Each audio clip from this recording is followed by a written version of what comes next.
नैनीताल उत्तराखंड का एक beautiful hill station जिसे लेक डिस्ट्रिक्ट ऑफ इंडिया भी कहा जाता है।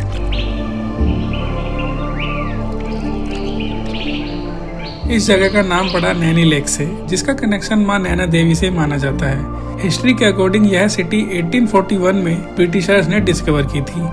तब से यह एक पॉपुलर हिल स्टेशन बन गया है। हमारी जर्नी स्टार्ट होती है नैनी लेक से, जहां बोटिंग करते हुए चारों तरफ से पहाड़ों का व्यू एकदम पीसफुल फील होता है। लेक के पास ही है नैना देवी टेम्पल, एक सैक्रेड प्लेस जो 51 शक्ति पीठ में से एक माना जाता है और यहाँ आके अलग ही सुकून मिलता है। और फिर मॉल रोड, यहाँ आपको मिलता है perfect mix of food, shopping और लोकल वाइब्स। स्पेशली इवनिंग में यह जगह और भी लाइवली हो जाती है। इस ट्रिप का बेस्ट पार्ट एक छोटा सा स्कूटी रोड ट्रिप कैंची धाम तक, करवी माउंटेन्स रोड, फ्रेश हवा और बीच बीच में सीनिक व्यूज। पूरी राइड एक सिनेमैटिक एक्सपीरियंस जैसी लगती है। कैंची धाम नीम करोली बाबा का आश्रम, दुनिया भर से लोग यहाँ ब्लेसिंग्स लेने आते हैं।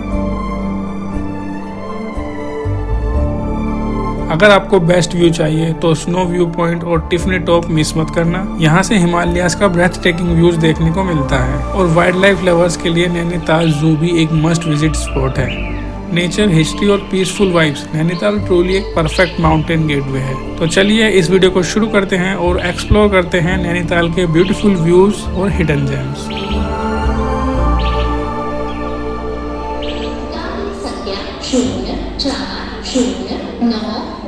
दिल्ली जंक्शन ऊर्जा EMU वाया दिल्ली शहदरा गाजियाबाद। तो यह सफर स्टार्ट होता है मेरा दिल्ली रेलवे स्टेशन से। दिल्ली से रात की ट्रेन ली थी और सुबह मेरी आंखें खुली थी हल्द्वानी में। दिल्ली से आप काठगोदाम या हल्द्वानी उतर सकते हैं। हल्द्वानी पहले पड़ता है एंड 8 से 10 किलोमीटर बाद पड़ता है काठगोदाम। तो मैं हल्द्वानी इसलिए उतरा था क्योंकि हल्द्वानी पे बस स्टैंड है, वहाँ से बस चलती है नैनीताल के लिए एंड वहाँ पे आपको सीट वगैरह मिल जाती है बस में। तो इस वजह से मैं हल्द्वानी पे उतरा एंड वहाँ से मैंने बस ली 85 रुपीज की, जो कि मुझे नैनीताल उतारेगी। तो 1 से 1.5 घंटे बाद मैं नैनीताल पहुंच जाता हूँ अच्छे अच्छे नज़ारे देखते हुए।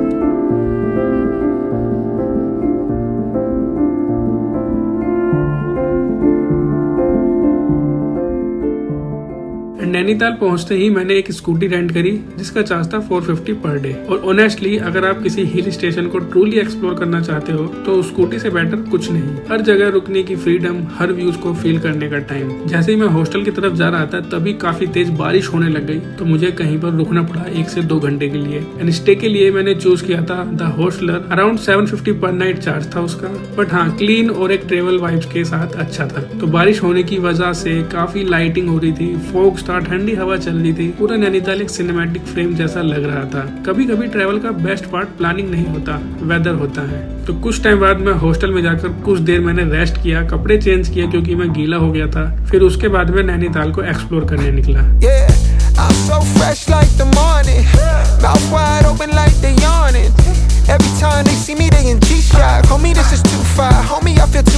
सबसे पहला स्टॉप था नैना देवी टेम्पल। नैनी लेक के बिल्कुल पास यह सिर्फ एक टेम्पल नहीं बल्कि नैनीताल की आइडेंटिटी है। माइथोलॉजी के अकॉर्डिंग जब माँ सती के बॉडी पार्ट्स गिरे थे तो उनकी आंखें यहाँ गिरी थी, इसलिए इस जगह का नाम पड़ा नैनी। यह 51 शक्ति पीठ में से एक माना जाता है। टेम्पल के अंदर जाते ही एक अलग ही एनर्जी फील होती है और बाहर लेक का काम व्यू, स्पिरिचुअलिटी एंड नेचर का परफेक्ट बैलेंस। टेम्पल के बाहर ही काफी शॉप्स थी फूड की, तो मैंने वहीं पे लोकल फूड ट्राई किया। और ऑनेस्टली मैंने कल रात से कुछ नहीं खाया था क्योंकि बारिश हो रही थी एंड मैं हॉस्टल से बाहर भी नहीं निकल पा रहा था। तो मैंने यहाँ पे थाली ऑर्डर करी जो कि 150 रुपीज की थी एंड मैं सेटिस्फाइड था इस थाली से। मेरा पेट भर गया था। कोई फैंसी प्रेजेंटेशन नहीं, बस गरम गरम खाना और असली फ्लेवर।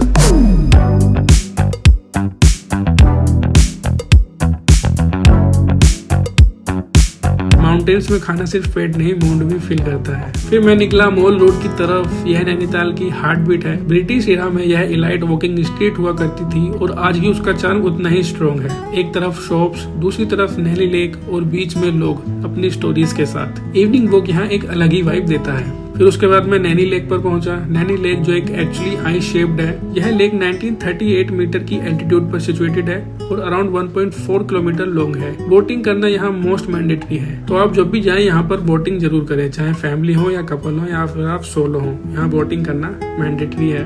बोटिंग के चार्जेस मैं आपको बता दूं, इनके दो चार्जेस रहते हैं 420 एंड 320। 420 में थोड़ा एक्स्ट्रा टाइम लेते हैं, थोड़ी सी लंबी राइड रहती है, एंड 320 में 10 या 15 मिनट का डिफरेंस रहता है 420 की राइड से। तो मैंने 420 वाला ही यहाँ पे लिया थोड़ी लॉन्ग राइड लेने के लिए। तो उन्होंने 30 मिनट्स के अंदर ही मुझे वहाँ पे एक राउंड लगा के मुझे लेकर आए थे। वो लाइफ जैकेट हैगी ना सही सी?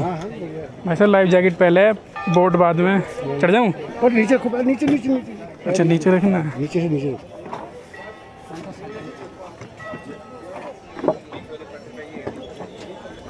चलो गाइस करते, पहले ये पहन लूँ भैया, रुक जाओ। ये तो आएगी भी नहीं, बेकार। आगे को हो गया, वो पीछे हो ना, ये इसको ऊपर डालो, ऊपर हाथ ऊपर डालो, हाथ नीचे डाल दिया अभी। कौन सा हाथ? ठीक डाला है? हाँ ठीक है, बैग यहीं रहने तो कोई दिक्कत नहीं। चलो जी।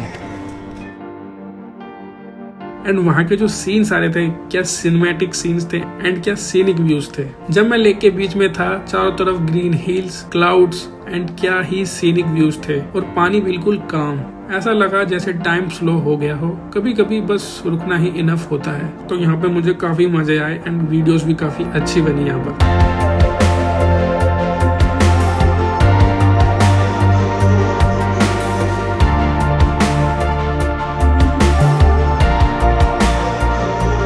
अभी कैसे पब्लिक आ रही है फुल?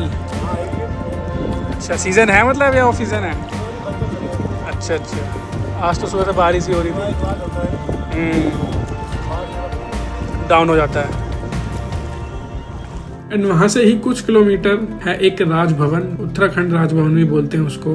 1899 में ब्रिटिशर्स ने बनवाया था और इसका डिजाइन बकिंगम पैलेस से इंस्पायर्ड है। यह जगह सिर्फ एक बिल्डिंग नहीं, एक हिस्ट्री से रिलेटेड है, हिस्ट्री का पार्ट है। यह रिमाइंड कराता है कि नैनीताल कभी ब्रिटिश समर्स कैपिटल हुआ करता था, जो कि ब्रिटिशर्स होते थे ना, तो समर्स में यहीं आते थे। फिर उसके बाद एक डेस्टिनेशन और आता है स्नो व्यू पॉइंट। नाम ही काफी है उसका, आपने काफी सुना होगा, जो कि एक मैंडेटरी स्पॉट है एक्सप्लोर करने के लिए अगर आप नैनीताल जाते हो। यह अराउंड 2270 मीटर्स पर है और यहाँ से आप हिमालयन पीक देख सकते हो, इंक्लूडिंग नंदा देवी, जो इंडिया की सेकंड हाईएस्ट पीक है। क्लियर वेदर में यह व्यू लिटरली सूरियल लगता है। माउंटेन्स को दूर से देखना और उनकी प्रेजेंस फील करना, इट्स समथिंग लाइक वर्ड्स में एक्सप्लेन नहीं कर सकते। फिर एक और पॉइंट आता है आपका टिफिन टॉप। टिफिन टॉप या इसको दोरथी सीट भी बोलते हैं। यहाँ तक पहुँचने के लिए थोड़ा ट्रैक करना पड़ता है और शायद इसी वजह से यहाँ के व्यूज और भी स्पेशल लगते हैं। ब्रिटिश टाइम में लोग यहाँ लंच के लिए आते थे और आज भी लोग यहाँ आते हैं बस थोड़ा स्लो होने के लिए, थोड़ा व्यूज को एंजॉय करने के लिए, अपने डेली बिजी शेड्यूल से थोड़ा हट के थोड़ा स्लो टाइम में आने के लिए।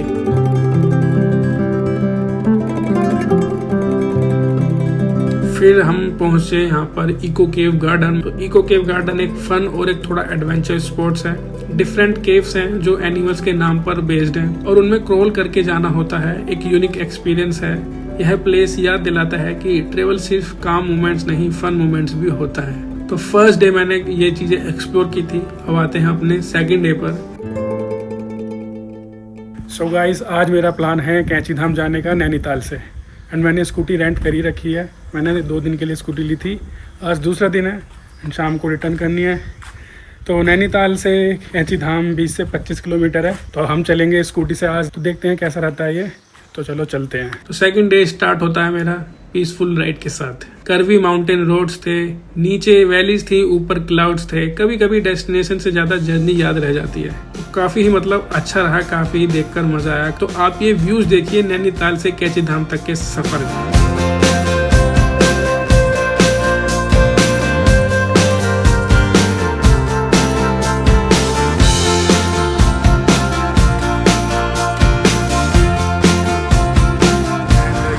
जो रास्ता है ना, क्या सीनिक रास्ता है भाई। यार जुलाई का एंड चल रहा है, मानसून सीजन चल रहा है, कभी भी बारिश हो सकती है, कभी भी धूप निकल सकती है। तो बहुत मज़े आ रहे हैं भाई। 20-25 किलोमीटर है तो अब देखते हैं क्या सही रहता है।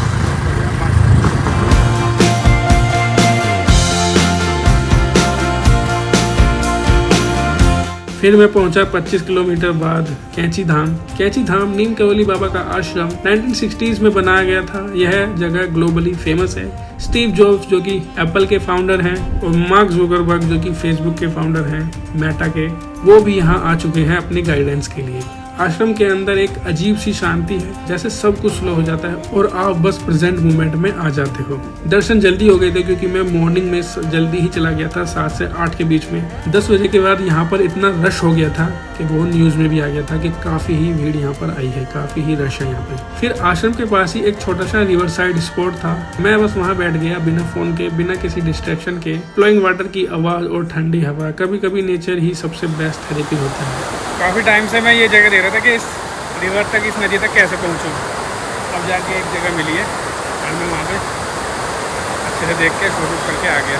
अच्छी जगह है, नहा भी सकते हैं, यहाँ पे नहा रहे हैं। फिर मैं वापस आ रहा था कैंची धाम से भीमताल की ओर, क्योंकि रास्ते में ही पड़ता है, थोड़ी सी अलग डायरेक्शन है, बट हाँ नैनीताल से भीमताल भी 25 से 30 किलोमीटर की डिस्टेंस पर ही है। बट मैं कैंची धाम से भीमताल जा रहा था। वापस आते वक्त एक छोटा सा मोमोज स्टॉल दिखा और रुक गया मोमोज खाने के लिए। और माउंटेन्स के मोमोज का टेस्ट अलग ही होता है, सिंपल, हॉट और सेटिस्फाइड। तो मैंने यहाँ पे मोमोज खाए एंड थोड़ी देर बाद मैं निकल गया भीमताल की ओर। भीमताल में थोड़ा जल्दी पहुंच गया था, तो अभी यहाँ पे काफी काम वाइब्स थी। ये भीमताल वगैरह और जो लेक्स वगैरह होती हैं, ये इवनिंग में हैपनिंग होती हैं। तो आप देख सकते हैं यहाँ पे अभी बिल्कुल ही शांत है, कुछ यहाँ पे एक्टिविटी नहीं चल रही। लेकिन हाँ 4 बजे के बाद यहाँ पे काफी अच्छा माहौल होता है, काफी हैपनिंग होती है यहाँ पे। तो आप यहाँ पे अगर आते हैं तो इवनिंग में आ सकते हैं, काफी ही आपका एक्सपीरियंस अच्छा रहेगा।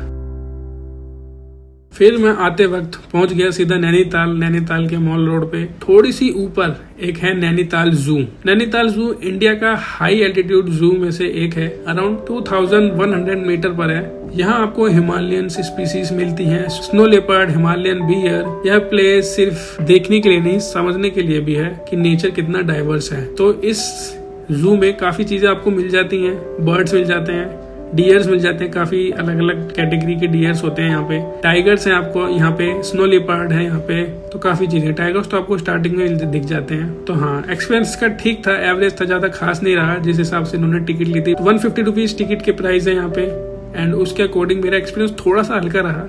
बट हाँ लेपर्ड और जो टाइगर्स थे वो दिखे, तो उससे थोड़ा मैं सेटिस्फाइड रहा। कुछ जानवर तो मुझे अच्छे लगे काफी, जो कि दिल्ली के जू में भी दिखे। यहाँ पे टाइगर 2 तो 3 और अलग के टाइगर जो होते हैं अलग कैटेगरी के, उनके भी 3 4 और हेल्थी फुल। चलो और दिखाता हूँ मैं आपको यहाँ पे क्या क्या है। तो यहाँ पे आप अगर एक्सप्लोर करोगे तो आपको चलने में और बातचीत करने में काफी मजा आता है। तो मेरा डे 2 कुछ इस तरह स्पेंड हुआ। और फिर काठगोदाम स्टेशन से मैंने ट्रेन ली। काठगोदाम जो नैनीताल का नियरेस्ट रेलवे स्टेशन है, अराउंड 35 किलोमीटर है। ट्रेन में बैठते ही एक अजीब सा मिक्स फीलिंग था, खुशी और थोड़ा सा सैडनेस कि ट्रिप खत्म हो गई। और हाँ मेरी ट्रिप खत्म हो गई थी। यह ट्रिप सिर्फ एक ट्रेवल व्लॉग नहीं था, यह एक रिमाइंडर था कि लाइफ में कभी कभी स्लो होना भी जरूरी है। माउंटेन्स आपको सिर्फ व्यूज नहीं देते, वो आपको आपसे मिलवाते हैं। अगर आप भी अपने आप को थोड़ा बेटर समझना चाहते हो तो एक सोलो ट्रिप जरूरी ट्राई करो। और अगर वीडियो पसंद आए तो लाइक, शेयर एंड सब्सक्राइब करना मत भूलना। मिलते हैं आपको एक अगली वीडियो में, तब तक के लिए बाय।